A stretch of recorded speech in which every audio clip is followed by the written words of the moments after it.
walking in the rain, just walking in the rain, getting soaking wet, getting soaking wet. Thought you're in my heart, Thought you're in my heart, by trying to forget, by trying to forget. Just walking in the rain, just walking in the rain. All alone.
Ladies and gentlemen, please welcome Mr. Lonnie Lee.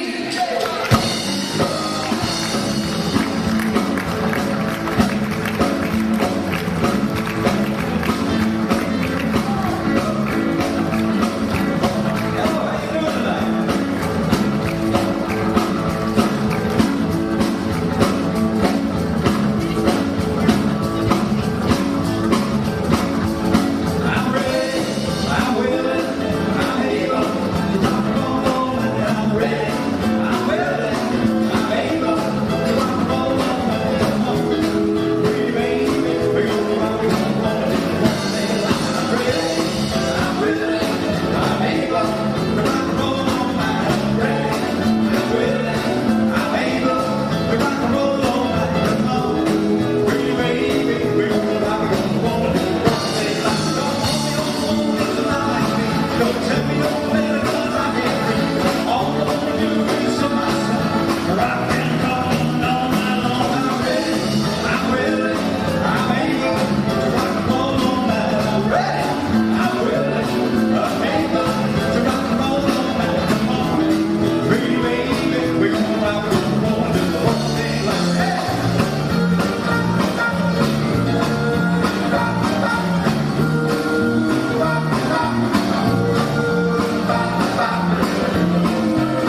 It's a ballad, so it's a bonus.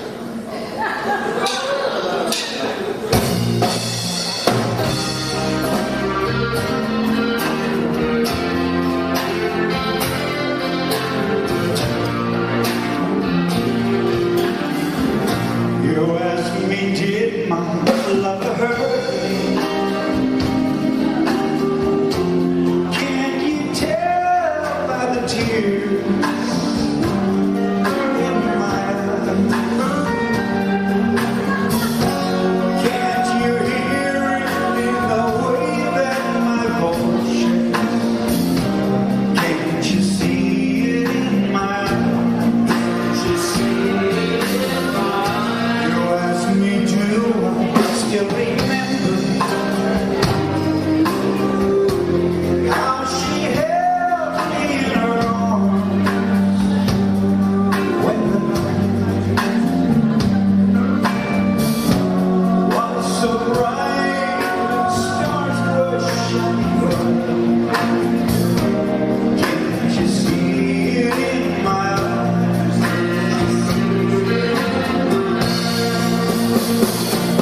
Her kiss set a flame in my heart. Her love, what a feeling so divine. And while I stood in this heavenly glow, she turned away and let me go.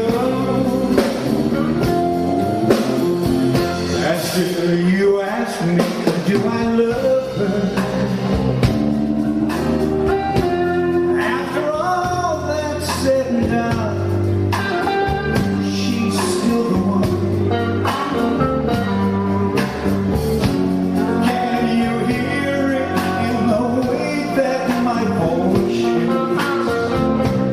Can't you see it in my eyes? Can't you see it in my eyes? Her kiss set a flame in my heart. Her love was so sublime. And while I stood in this heavenly glow, she turned away and let me go. I still you ask me, do I love her?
rock and roll dance organiser before O'Keefe in Australia, Alan Dale.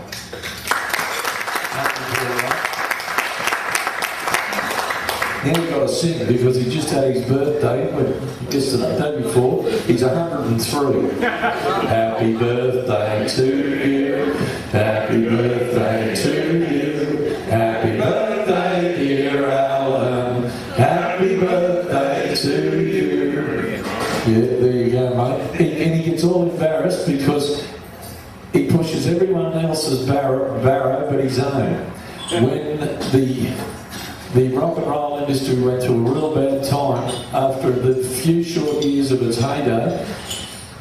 Everything only lasts a couple of years, right? And if you're not on top, as Lonnie said to me the other week on the phone, if you haven't got a record on top of the hit parade, you're not eating. But, so nobody wanted to know. Alan pulled so many guys out of retirement to do the Johnny O'Keefe Memorial Show, which found a lot of work for all of our older stars at the time that weren't working, right? And even though he used to be fierce competition with O'Keefe for the dancers, which if we've got time, I don't need to tell you about that, he's the best. He's been one of the guys that's plugged O'Keefe more than anybody else. And instead, you don't want to listen to me talking about all this, but I'm going to let him explain very quickly to you about that and then introduce our very special guest. And let's see, because this is not scripted, right? This is all straight off the top of the head. Now, we're not going to do a Jade, are we? We're not going to have Molly Bloody else, are we? No, I made the mistake yesterday of introducing Jade, and I said, Jade, you had a semi-hit, actually it was a BBC that really recorded, Down in the Riverina. Now, how did that happen? And an hour later, we still didn't know. And to this minute, we still don't know. That was Jade. He had a 2-hour, he gave everybody a 2-hour sermon. This is Lonnie Lee. Don't want him in this morning. This is my good friend Lonnie Lee, ladies and gentlemen. Give him a nice round of applause. Thank you. Coming along this morning because he worked last night at Seagulls and did a big show there. He was the top of the bill there last night. It was a wonderful night. But let's just paint a little bit of background really quickly and then we'll move right on to Lonnie because it's his morning. What happened was way back in the year 1956, in November of that year, onto our screens came Blackboard Jungle. And when I saw that movie, I'd previously been singing with the dance bands. And I thought, hello, this new music, this rock around the clock, I've got to get into this. So I formed a band that was exactly the same complement as Bill Haley and the Comets. And we rehearsed pretty badly there in the latter part of 1956. And in 1957, I opened a dance at the Maroubra Memorial Hall on the 6th of February in 1957. And I gave each of the guys in the band, I think they got 2 guineas each. That's how the door turned out, and that's what they got. I've still got it written down in the diary. And we went out and we bought some nice blue suits, because in those days, everyone in the rock and roll industry, as you saw from some of that old black and white footage, they were suits and ties, they were all well dressed, even up to the Beatles era. Everybody dressed nicely. Shame on those these days, they look as though they just walked off a garbage truck. But anyway, we did it right. But back then we started the dance scene, and then we had dances around all Sydney town halls mainly, because remember this, there was no Sunday trading as far as buying a drink or packaged beer or anything. Pubs were shut, everything was shut on Sundays. So it was pretty hard to get places to work in. And I'd started off with these dances every night of the week around Sydney, and then O'Keefe started down at Stones Milk Bar at Coogee, and then Cole Joy, of course, he started out of the Capital War and out of East Hills. And then along came a new group, Lonnie Lee and the Lee Man. Now, you take it from there, Lonnie. Oh, well. Long story, 46 years ago. Yes, a long, long story. Where did you win the talent quest? That was, well, the first talent quest I went in was Alan to Examiner Hour, which you also did, and which Johnny O'Keefe did. This is before rock and roll, and I went on there as, you did an audition. You had to present 3 songs, and they chose a song. And there's a guy called Frank Scott, who was a piano player. Remember? Yeah, I remember. Yeah, because there's no band, there's just a piano player. But anyway, so I presented, I liked Johnny Ray at the time, so I sang Cry, and I said, okay, what's another one? So I liked Nat King Cole. So I sang Autumn Leaves, and I said, yeah, okay, that's good. What's the other one? And so I sang Heartbreak Hotel, which had just been released. This is in '56 sometime, and it had just been released. And they said, well, we had a guy on a couple of weeks ago, that sang the Johnny Ray one, and the other one's a little bit slow. We've got a couple of people singing slow songs. So I did this one here, the guy with the funny name, which of course was Elvis. So I sang Heartbreak Hotel and came second to an opera singer. But on the night, he said, I'd like to send, this is Alan T. I'd like to send a cheerio call to a guy who won, and he's down in Wollongong with one of his first jobs, and all that, and it was Johnny O'Keefe doing the Johnny Ray stuff, right? So anyway, that was my first introduction to anything. Then later on, that was in the middle of '56. Then in February '57, Elvis's first movie, Love Me Tender, was to come out, and it was still a bit, well, who's the guy with the funny name? So not too many people knew Elvis. Radio wasn't that good to him at the time. Well, he didn't have too many songs to play. And so they thought, well, what we'll do is this is MGM Movies, what we'll do is to try and up the ante, and so more people know Elvis and we'll go see Love Me Tender. We'll run a contest and see if we can find an Australian Elvis Presley, not to find one, but to get some press so that the papers will write about it. So anyway, I'm working at 2GB at the time, and I'm as a clerk in 2GB, and my dream, as far as anything other than in the country, was to be a radio announcer. So in those days, you didn't start in Sydney, they started you in Dubbo or Burke or somewhere else like that. But I was waiting for a job to get out there. I was like 16, waiting for a job to go out there, and they said, well, you have to become a panel operator and learn all the business, the scheduling and all that. So I was in the office there, and then February '57 came along, and two of the guys I was working with, they came by and they said to me, there's a contest on tomorrow night. And I said, oh yeah, and I was really nervous. I love to sing, had the guitar, had my guitar, and I love to sing and whatever. But they said, go in the contest. I said, oh no, I hadn't thought of becoming a singer as such. I just like to sing. Took the guitar in and sang for the people in the office.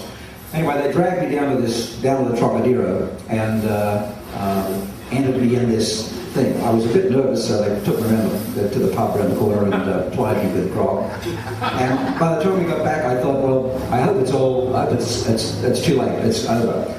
Because they said, we don't know whether we can get you on because a lot of people here want to go on and do it. So I was really hoping that they didn't have me. Anyway, right toward the end, they said, okay, you're ready, off you go. Pushed me out there, and you had to do 3 songs. So I did the 3 songs, and the audience went 8. I couldn't believe it. They went 8. So I ended up singing the whole 8 songs of Elvis that anybody knew at the time, so especially me. So I sang these 8 songs and became Australia's Elvis Presley. And the Sydney Sun wrote a big story, and at the time my mother was living at a place called Greenacre, which I think it was called East Bankstown at the time. So and up there, Clark, East Bankstown, Clark, now Australia's Elvis Presley or something. And to my knowledge, that was the first really big article in a Sydney paper about rock and roll, but that wasn't because of me, it was because of the Elvis stuff. But that started the whole thing. You talked about the talent contest. Then after that, I started getting little jobs. I formed a little, while you were doing your stuff, I remember hearing about you over around the Pagewood area and all around over there. And I hadn't heard about the Jacobsons yet, although a little bit later on I did. Then I started a little trio, rockabilly trio, while you had the band, the House Rockers, but it was like a Bill Haley type conversation. Bill Haley band. Yeah, you had that going.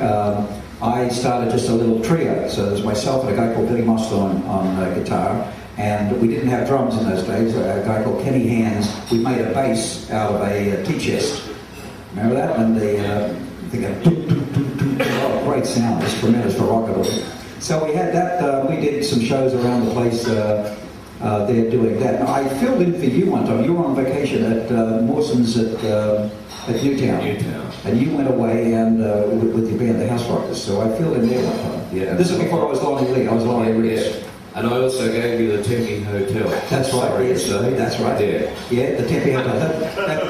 Whole class joint. Well, there was nothing else happening. That was it.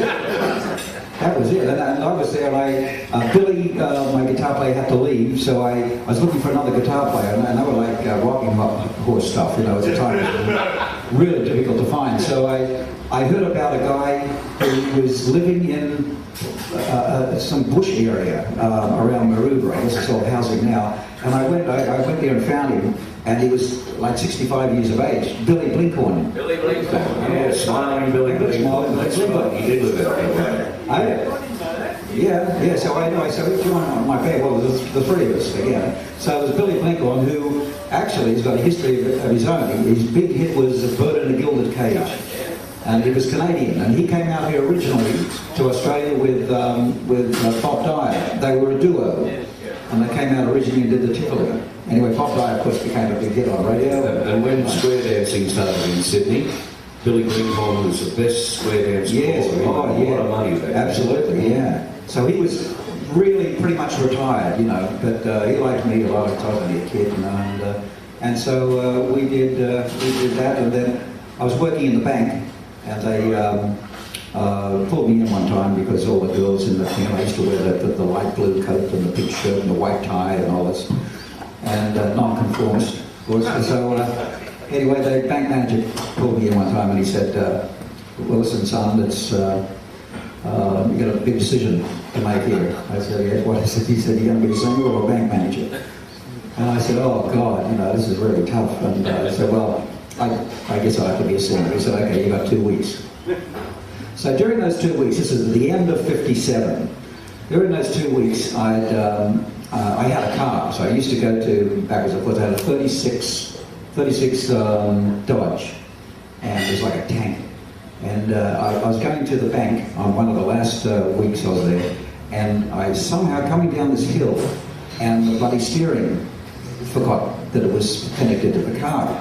And so I'm screaming down there, and it's going like this, and I thought, oh shit, what's going to happen? So I had the guitar in the back, and all I could think of was, oh, God, the guitar. And somehow I jumped, I can't remember why I did this, but I jumped back into the back seat of the car, and we're screaming down the hill. The car hit a pole, broke the pole, the telegraph pole, and the whole engine came straight through into the back seat. It would have been squashed, you know. Anyway, so I just got out of the back seat with my guitar and walked down the street. It was really strange. Anyway, my father, who was in the country, heard about this and he said, this is what Sydney's about, son. Huh? So he pulled me back to the country. So I spent the whole of '58 out of Sydney, and so a place called Rowena, which is in between Walgett and Moree. My grandfather started a sheep property there in about 1908 and built the property in 1910, and so I was back there. So I used to sing around the dance halls as well, the woodsheds and stuff there, and with a band. And this will knock me out. I don't know whether any of you from the country, but there's a band that was really, really popular. They were the worst band in the world, but they were really, really popular only because I imagine there was no one else except them. And it was Frank Burke and his White Rose Orchestra. White Rose Orchestra. My God, there you go. He had a drum, a bass drum was this tall. It was a Salvation Army one. You know what it's this tall. And then on the top he had one little drum there, a cymbal, which is the big brass thing you see, it was only this big. Then he had skulls. All over the go. Dum, dum, dum, dum, dum. They were the, remember that? Yes, I remember those skulls, or coconuts as they call them. Yeah, and so anyway, he said he was really big. Now I'm telling you, this guy did all the balls all around the countryside, so he was really, really big out there. He had a violinist that was quite remarkable actually, because I've never up to now heard a violinist that could play off tune for so long. And so anyway, this I know the tempo. you know Yeah, it was all like a barn dance, right? That's it. All night. That's the Oh yeah, but it wasn't even as good as that. It was out of tune even. But anyway, so that I was doing stuff there while things were happening, while Alan's empire down in Sydney was getting more and more clubs and more places. hotels at the time that you were doing, and of course Jock was going on, and then Jock got himself into Festival Records and conned his way into getting a contract there. And it started, and then Cold Joy started. Actually, well, they weren't the Joys; it was the Jacobson Trio. Yes, that's right. Yes, it was Kevin Jacobson Trio. Yeah, and then later on, they decided to cut out. Well, the lady, what was her name? The lady with the mystic, cosmic lady. Oh, she was a deal song. Yeah. On the tip, Dorothy or something. Yeah, from the cross. Yeah. She had black masses and all that stuff. Anyway, she came up with the name for a Cold Joy. Rosalind came up with the name for Cold Joy. And then then I came back in '59 and started. I was still Laurie Ricks, so I started Laurie Ricks and the Beatniks. Well, 6 o'clock rock would have been the thing.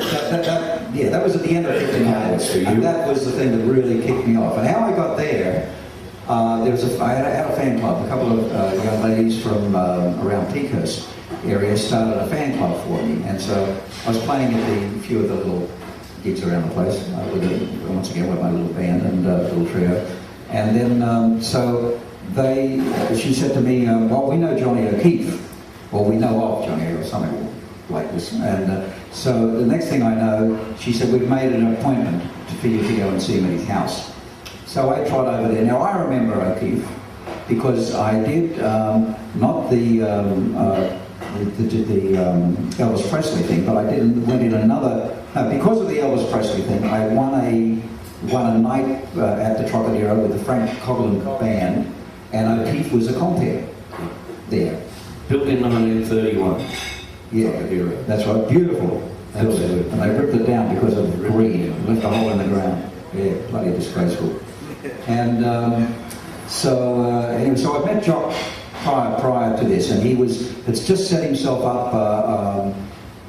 Actually, I won a prize that I never got, because the prize that I was to get was to perform on the Little Richard show, which was the first rock and roll show to come to the Gordons to bring out. And it turned out that long story I won't go into, but it turned out there was another girl that was on this thing from Perth. She was a girl Elvis sort of singer, and she got the job, and I didn't get the job because I guess I didn't wear a frock. I think that was it. Yeah, and she did that thing, and but it sort of went on. 6 o'clock rock, I just say that would spread my name more. Then a guy called Alan Heffernan, beautiful man that lives just up here. He's up on the wall. Next to iPhone. Oh, there he is, yeah. No, Chief. That's right, good job, yeah. Well, Alan lives up here. He's a very old gentleman now, and he was Lee Gordon's right-hand man. And he came and offered me, he said, "Would you like to, we're hearing just so much stuff about you, would you like to record?" And I said, "Geez, of course I'd like to record." You know, I tried with Festival and they rejected me with the band, not because they didn't like me, but they said, "We've got enough people." They had Joy at the time and Jock. Yeah. And so they said, "We don't want any more." And so that was it. And then I went and I had my band, and we recorded an album called "This Is Lonnie Lee." That was my first thing. And then because that went well, he came to me and he said, "You want to do a single?" And so I picked out "Shame on You, Miss Johnson," which is the same guy who wrote "Do You Want to Dance?" That song. And so I really liked the song, so I decided to do that. So I turned up at the rehearsal above Woolworths in King's Cross, the ABC studios, that? And so we were there rehearsing and did the song, and then Jock came by. He wasn't there, he came by and he said, "Oh yeah, what's it sound like? What's the song?" I said, "That sounds great to me," so he listened to the song and said, "Yes, tremendous, okay, what's the other one?" And of course I still today, I don't know how this happened, but somehow I didn't turn up with 2 songs. I was invited to do a record, a song, so I just took my song. And so I took one side. So he said, what else do you want to record? And for the life of me, my bloody brain went blank and I couldn't think of anything at all to record. So he said, "Okay, you feel like writing something?" I said, "Yeah, sure, okay." So we sat down at the piano, 20 minutes, we ended up with "Ain't It So." And then that was the song that actually started my whole career. Lonnie, Aidedstow wasn't your first appearance on 6 O'Clock Rock. No. But it was your first record release. Yeah. Ron, would you like to... What, you got it up there, haven't you? Yeah, we got it. Holy moly. There it is. We'll leave it in. Because what you've got to realise here, folks, is below 6 O'Clock Rock, it ran from the 28th of February 1959, ran for 2 years. There's only 1 hour and a quarter of footage of it left. And Now it's got the bloody lot. No, not only got that, I've got everything else, but you pull a dinosaur out of your head and off. That's Ernie Wilson. Now look at this. Here we go. Oh, Jesus, look at the kid.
Jesus, if I look at her instead of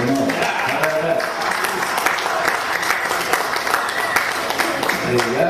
You're up good looking. You know, one of those girls, eh? Spunk, as the girls say. What do you think of the girls in the petticoats? Dancing, yeah. And that was, you didn't mind that. Yeah, didn't mind it either. No, it's the same. No. Same one. Yeah, because after that we seemed to get into that rock and miming situation. Yeah, well, that was bandstand because they record it on the Tuesday or Wednesday, and then by the Saturday you'd have to try and remember how you sang it, so you could lip sing it properly, because that's how that started. But 6 O'Clock Rock was always alive like that. Yeah, it was great fun. Now, I've got to tell you this, 6 O'Clock Rock, it ran for 2 years, and I used to conduct a popularity poll all the time. People would write in and vote for their favourite person. And there were so many people who appeared on it and made their careers out of 6 O'Clock Rock, there's no doubt about that. But this fellow at that time, although Johnny O'Keefe was big and he was the conqueror of the show and had complete control, Lonnie Lee polled more votes and got more fan mail than Jock ever saw. And that is true, that's well documented, isn't it? And that's a feather in your cap. Yeah, well, I don't know, feather, it just, I guess just something happened. But I was really surprised because I didn't learn this until recently, until I'd come back from living in America.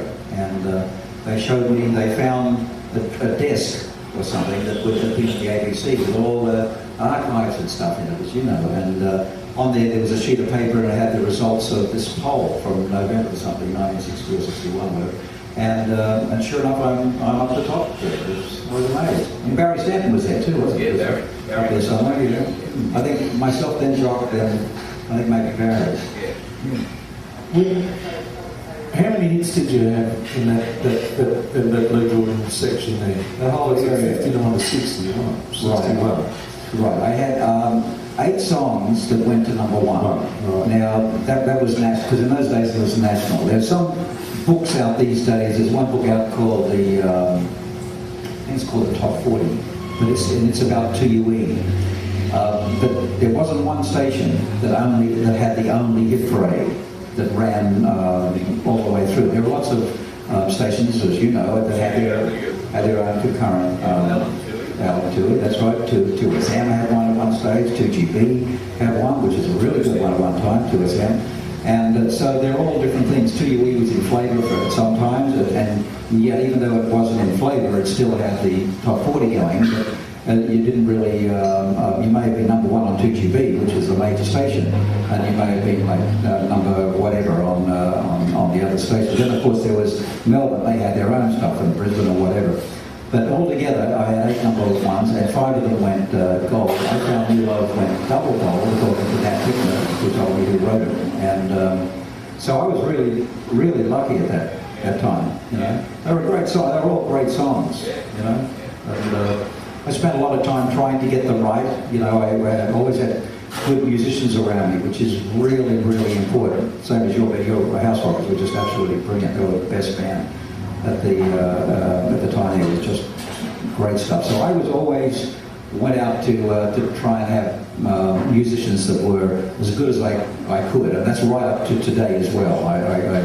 The guys that I've got today in the Lehman are tremendous. They're absolute perfect musicians. They read, throw anything in front of them, and they read it absolutely perfectly. That's why they can back anybody. Let me interrupt you before we lose the last one. I want to point out, and I want to stay there with the bands, moving to guitar players, so I brought that down to say so. But there's a point here, folks, that he's quite humble about this, but when you think about it, between late 59 and I think early 61, bugger a couple of months, doesn't matter, he had more hits than Johnny O'Keefe and Cole George combined. And he's never got the recognition for that, really, has it, when you think of that? No one's ever said, oh, well, and that's not taken away from him, but that's something very unique with this man, and I'm a guitar player, right, and one thing that he just said, the last thing he said, Lonnie is fighting now, he won't go on work, he forgoes a lot of jobs because he won't work without a band and he won't work with crap players. He has never done that, and that's to his credit, because one thing that has destroyed live music is virtual bloody reality. Karaoke we've had to come to live with, but if there were more people who had done what Lonnie had done, the world would be better off for it, because it's not like entertainers and bands really get a fortune, do they? At the end of the day, and bearing that out, all this stuff, make sure you have a look around, because there's a fair bit of Lonnie and around the walls. But there's Lonnie with the original. Yeah, that's with the original DJs. Yeah, pretty much. The band singing with the DJs. Yes. Oh wow! What about that? I don't think I've seen that. No. Excellent. The Witch Doctor, Jesus, look, young there. Yeah. Holy moly! Yeah. You didn't they play on one of those records? Yes, they played. The different guys played on most of my records. Well, not all of them, but most of them. Plus, as well, augmented with my band. With your band. Lonnie's band. He kidnapped Devlin's guitar player, didn't he? Peter. Well, actually, that was a funny scene, because Devo came over from New Zealand, and he had his band, the Devils. And they were a really great band. And they had a fight. He wanted to go back to New Zealand, where he was a really, really big star. Out here, he just wasn't known. And so he wanted to go back, and they didn't want to go back. So they had some altercation. Some guy came on, John Collins came on to manage him, and he came on, and then so there's all this terrible stuff going on between them. And so the band said, "See you later, John." And right at that time, it was destiny. It was just strange. Right at that time, I had my first Lee men, and they were also causing me problems. And so I said to them, "See you later." Now this is like within days. It's quite amazing how it happened. So I'm looking for a band, thinking, shit, I got to have a band, right?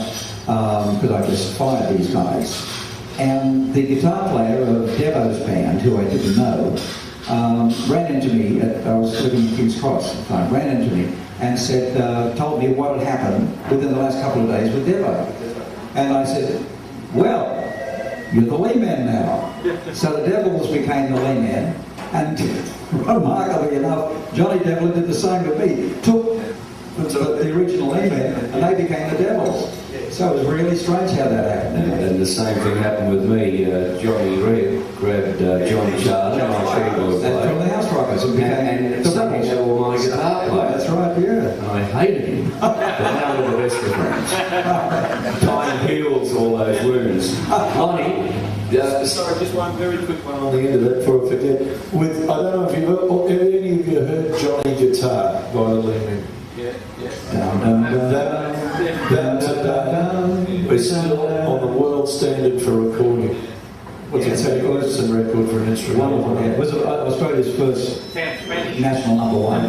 Yeah. Well, it was from a movie. There was a movie called Johnny Guitar, and Peggy Lee and Victor Sylvester, her husband, wrote it at the time. So, Peggy Lee wanted Peter to play guitar for Yeah, her. She got a kidnapped back to the States. it's funny. We won't go there, will we? but Starlight Star Bright was written by John Mariscalco. Mariscalco. Mariscalco. Right. Mariscalco. Okay. Now, Lonnie's Good just Italian voice. released a new single, which is a beautiful song. It really is. It's one of those ones you hear it once and you can't get it out of your mind. You know, you'll be driving the car and it'll still be there. The themes. Yeah, it's one of those. That's called a good hook.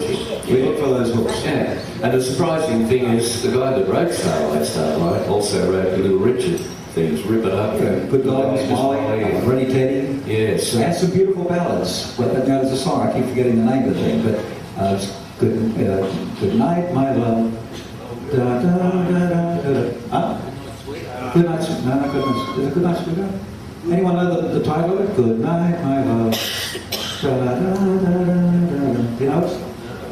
Oh, we know every song. My face is gone.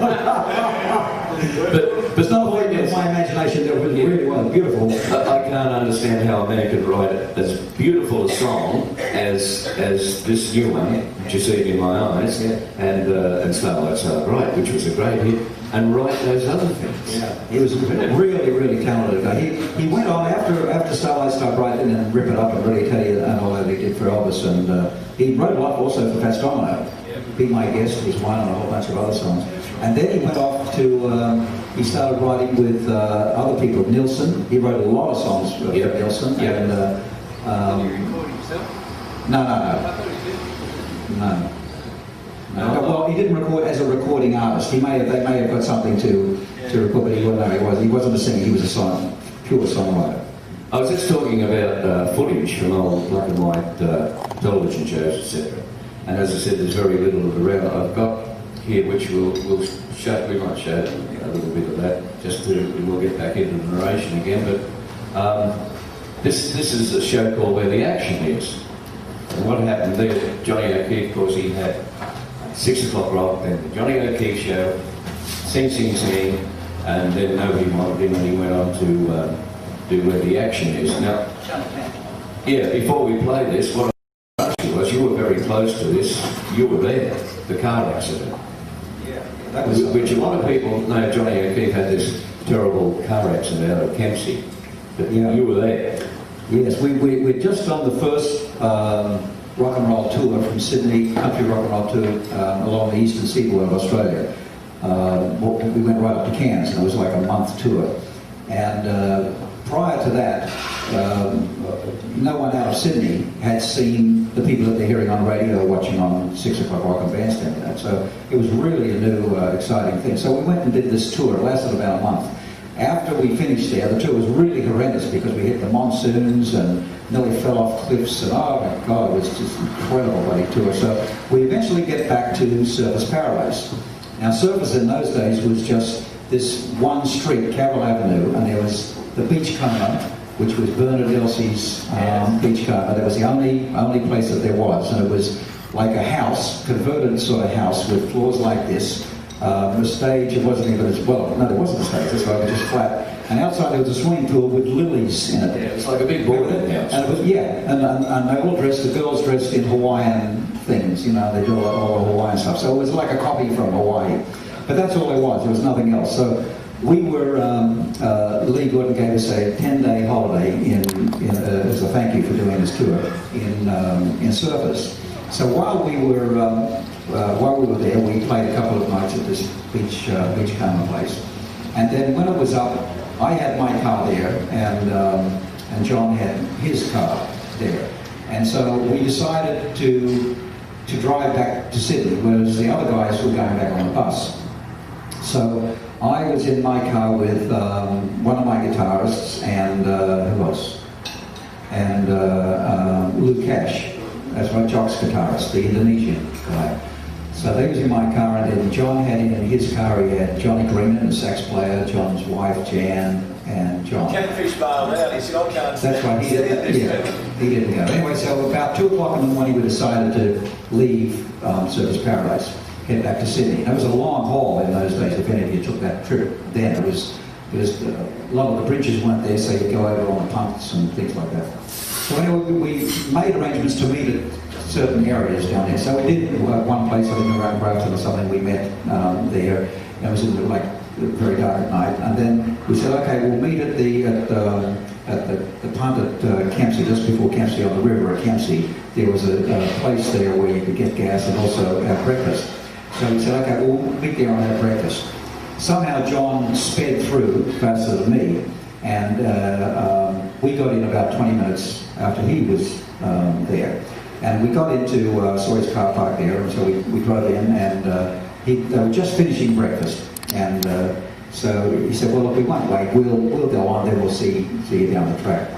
So I said, okay, so we ordered breakfast. He caught the ferry over, and the next ferry was like half an hour or something, 45 minutes, and then we caught that. So as we're going on the Sydney side of this river near Kempsey, about 30 miles out of Kempsey, or 13 miles out of Kempsey, it was sort of just a little bit out, on this really straight road, and it was just a really thin road. You could just get two cars on, one going one way, one going the other, and with the table drain going like this. And I saw this red thing on the left, and I said to the guys, Jesus, looks like a plane has crashed, because there was this big thing sticking up in the air like this. I mean, as we got closer, I realised it was Jock's car, and it had crashed at the end, and there was a big truck full of gravel there, and it was in the middle of the road. So he'd come along like this. The truck it hit on the fender, just the driver's side fender, and then pushed it down there. The ambulance had come, so it happened maybe like half an hour. It was near a little farm,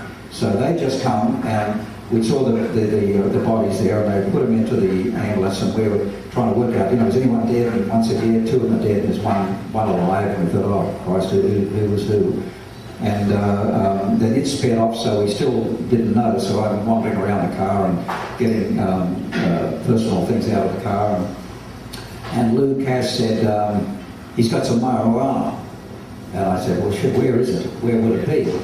So he said, I think he put it in a hubcap.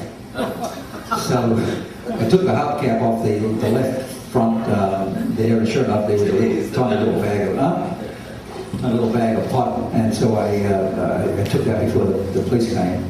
And then we went into the hospital, into Kempsey Hospital, and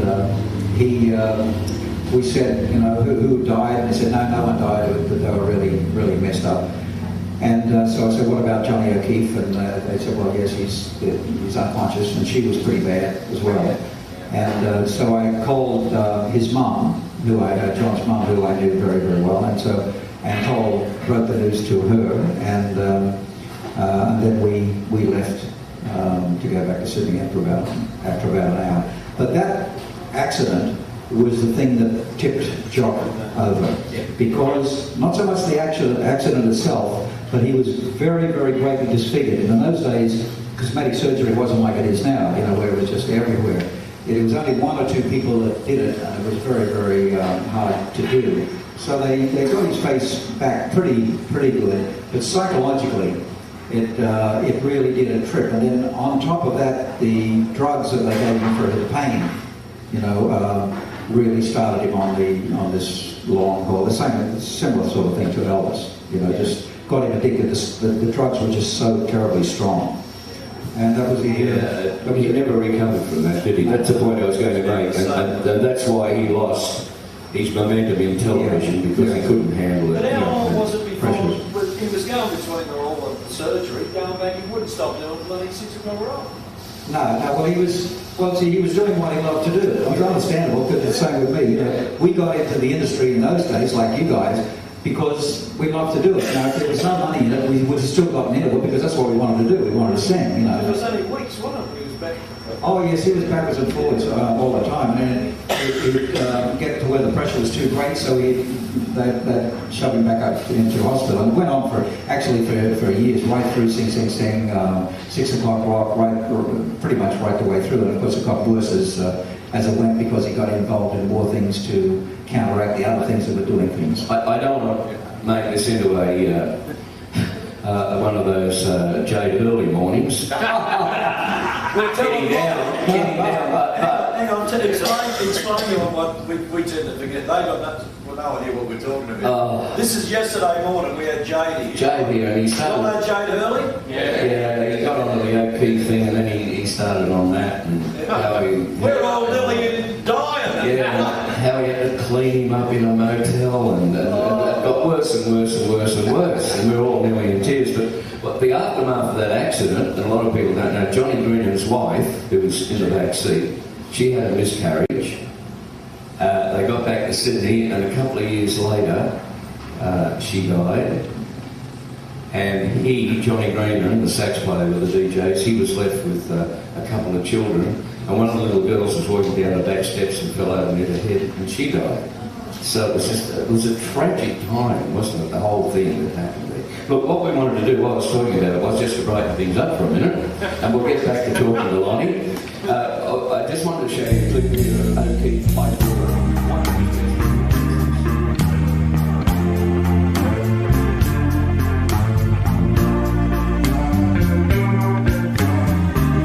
You ask me, did my lover hurt me?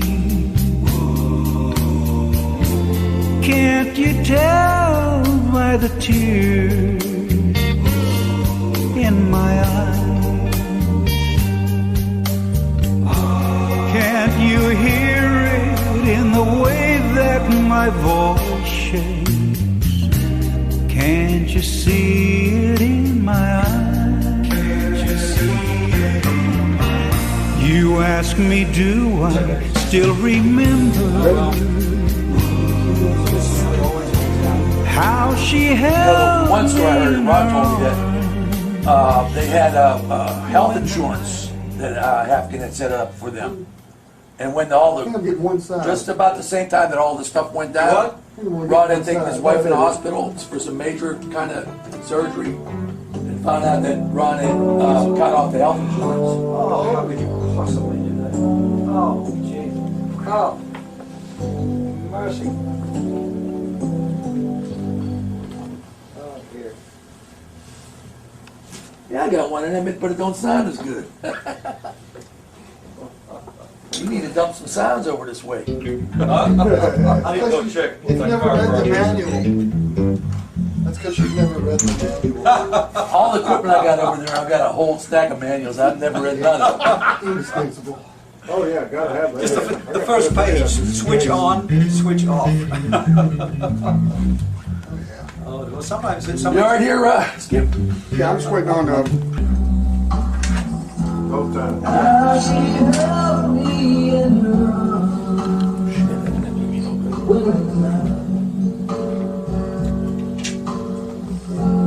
Was so bright and stars were shining.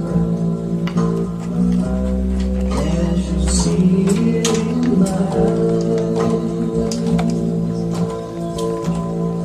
Even so sublime. And when I stood in this empty home, she turned away and let me go. He breaks on the first beat, but I think the diamond's better. Can't you hear That's a diamond here. the way that my voice Still you ask me, do I love her? What about triplets? I like it. After all I like it. that's That was said good. and done, she's still the one. Can't you hear it in the way that my voice shakes? Can't you see it in my eyes?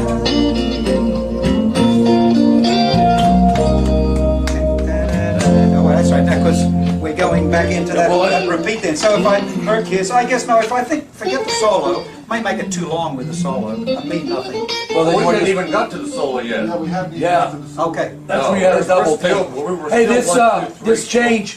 this change in the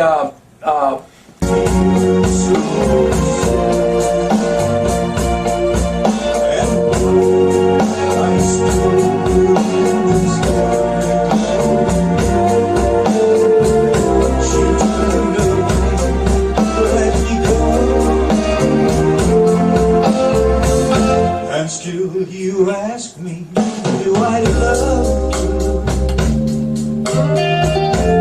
After all that's said and done, she's still the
That's B flat, that one. But what she was doing, huh? No, she was in C. C. Oh, she wasn't serious. Who made the rules? Okay. Who made the rules? What's it? I want to shake up. Who said I couldn't do that? Baby, who made the rules? I want to break them. Who said I couldn't do that? Better sign, I'm coming through, baby. Hey Ed, come down to the minor chord now. You want to stay in the one chord? One chord. Ed, you hear that? Yeah. Just outside, I'm coming through, baby. On the blues. Said I couldn't. Now, see, I want it different there. I want it to stop and then. Yeah, we got it on. It's on the music. We'll be all right.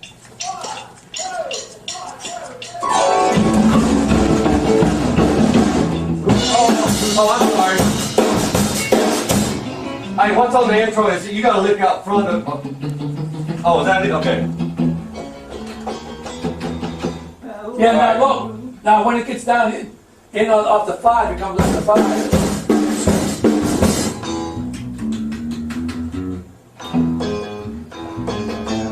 No, off the 5 chord.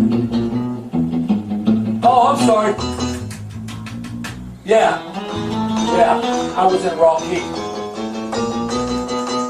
Yeah, the first time it breaks on 1, second time, it's the second time it's. Yeah, that's cool. Bum, bum, bum, bum, bum. Do that.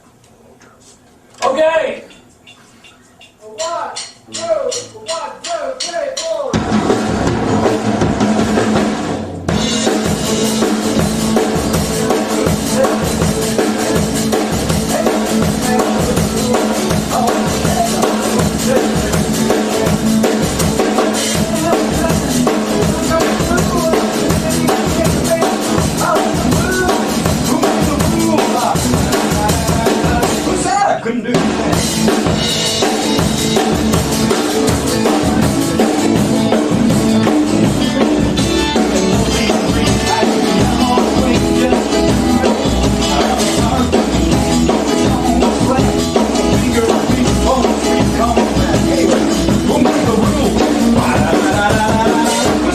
couldn't do that.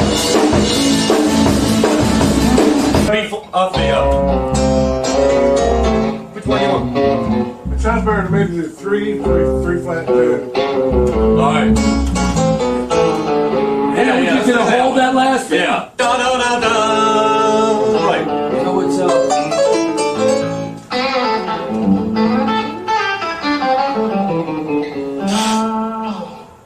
Yeah, that part after the bridge, I'm just not too sure how long that goes before that drum fill.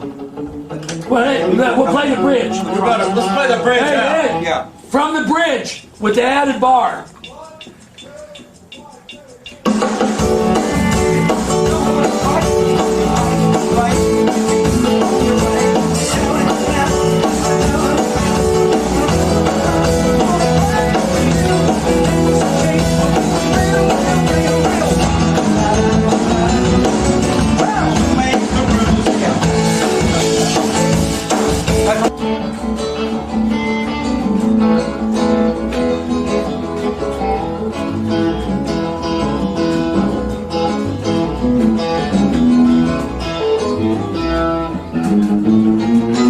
That's weird, man.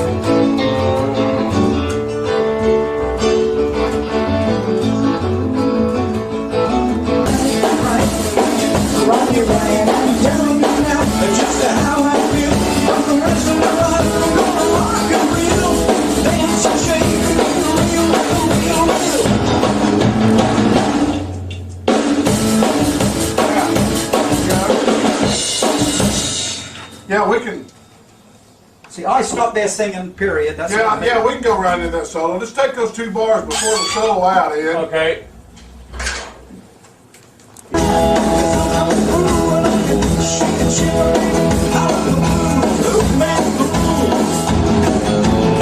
Sad, I couldn't do that. No, it's alright, it's okay to me. I just love, yeah, I love being free.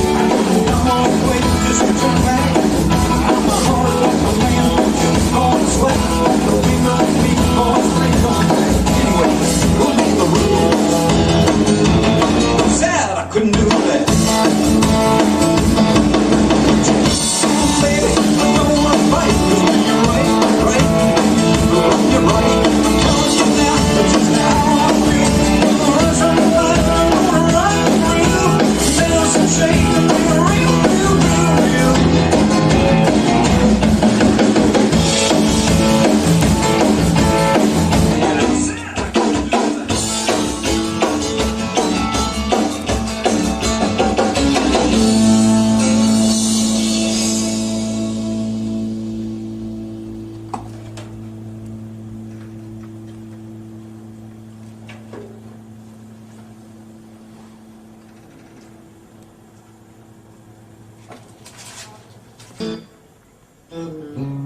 There you go.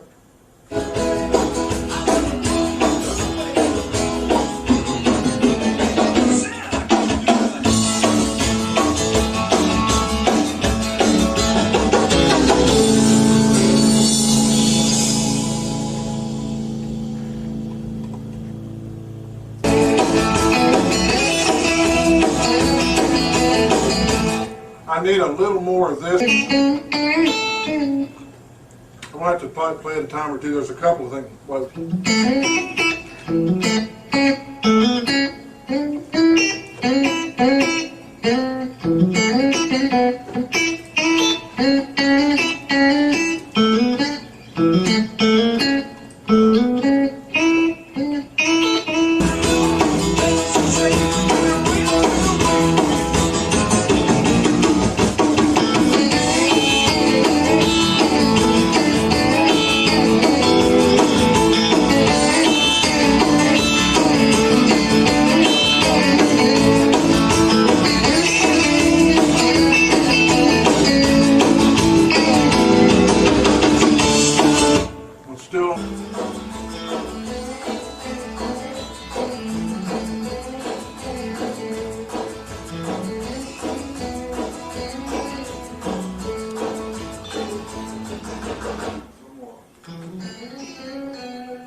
pretty, isn't it? Gorgeous.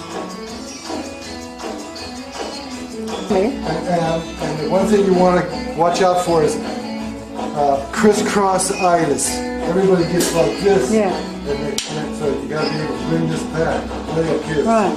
So you got to. Yeah. Then everything is right here, Right. and then everything is Yeah. right there. It's cool. No criss.